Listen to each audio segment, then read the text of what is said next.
shoulder, this is how we restore shoulder external rotation. So that, the idea of, remember we talked about waving in the intro video versus, I don't remember what I said for the other one, but waving is the important one. The idea of hand going back without the penguins coming forward. Penguins being the shirt that I'm wearing if you're just listening.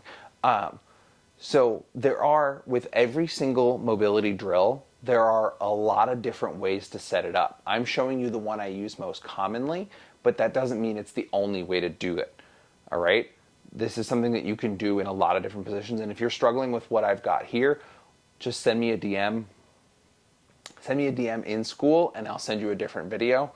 Little by little, I'll be uploading all these different variations. It's just trying to get the one I use most commonly in your hands as fast as I can.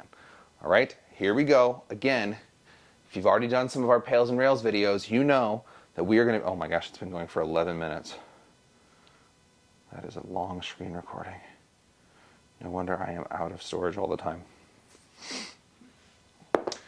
We are going to be going for 2 minutes. Again, so a 2-minute stretch. You're going to need 2 yoga blocks, or thick books are preferable, because you want to be able to make sure that your elbow is even with your rib cage as we do this. You don't want to be necessarily lower for what we're trying to do, again, for this setup. All right, let's get into this so this video doesn't have to be any longer than it already is going to be. Okay, 1 block for our elbow, 1 block for our hand. I'm going to slide back a little bit so you can see, and I'm going to be laying on my stomach. So with this exercise, elbow, right elbow is on the first block, and right hand is on the second block. If this is already a good enough stretch, you should feel this in the front of your body. But if you don't, you can tilt the block to setting number 2. And if this still isn't a good enough stretch, you can do the block at setting number 3. However, I don't recommend rushing, because if you do this and you dump the shoulder blade forward, you're going to be feeling a lot of pressure on the front of the shoulder instead of a stretch. All right, the 2-minute timer is already going. I just wanted to show you 3 different ways to do this.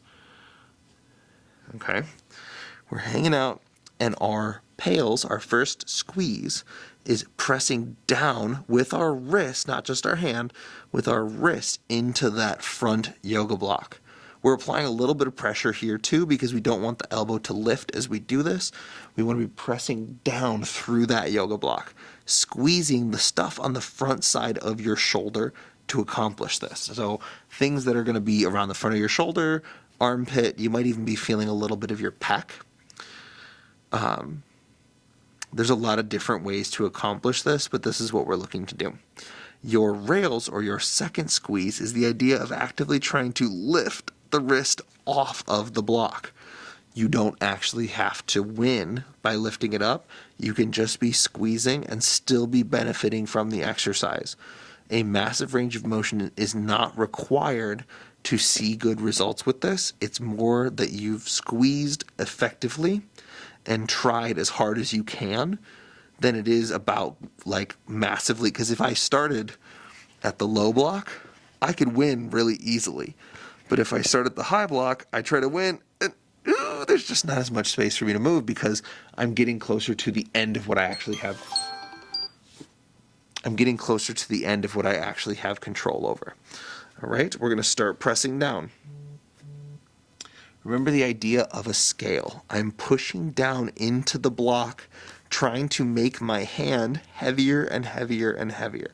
So 10% of effort, increase to 20% or 20 pounds, 30 pounds, 40 pounds, 60 pounds, 80 pounds, and your greatest, safest effort. Again, safe is the operative word. Pushing through pain is not smart.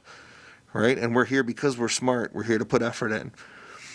We're squeezing, holding for another 10, 9, 8, 7, 6, 5, 4, 3, 2. Big breath, and squeeze the back of our shoulder.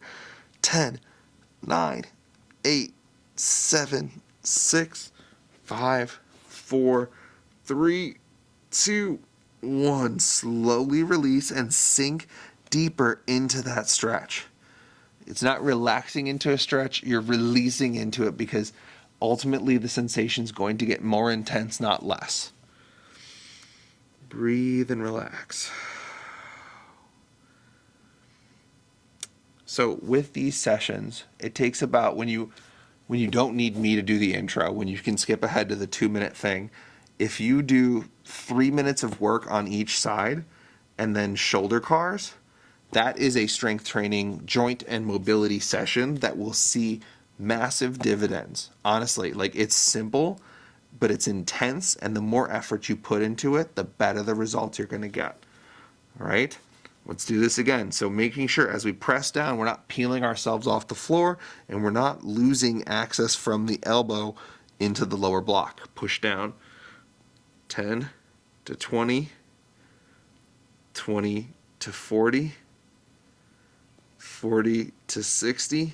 Abs are tight, hips are tight, other shoulder is tight. 60 to 80. Radiating tension through our body. You can squeeze your fist if you need it to be more intense. 80 to your greatest, safest effort. You can see, if you look closely, my whole body is shaking right now trying to do this. 10, 9, 8, 7, 6, 5, 4, 3, 2, big breath, and pull. 10, lifting that wrist up. 9, 8, 7, 6, 5, 4, 3, 2, 1. Slowly release into the stretch. If you've already maxed out your yoga block, you can pop something else underneath it.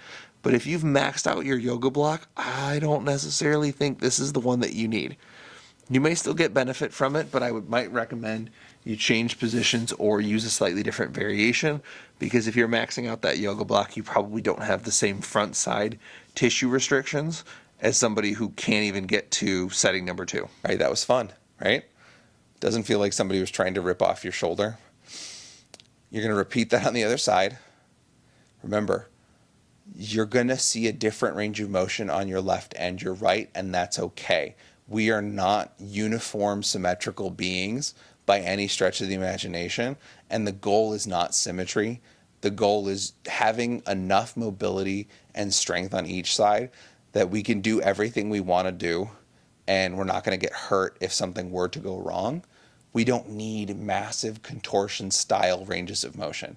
We just need enough to do what we want to do. All right? On to the next one.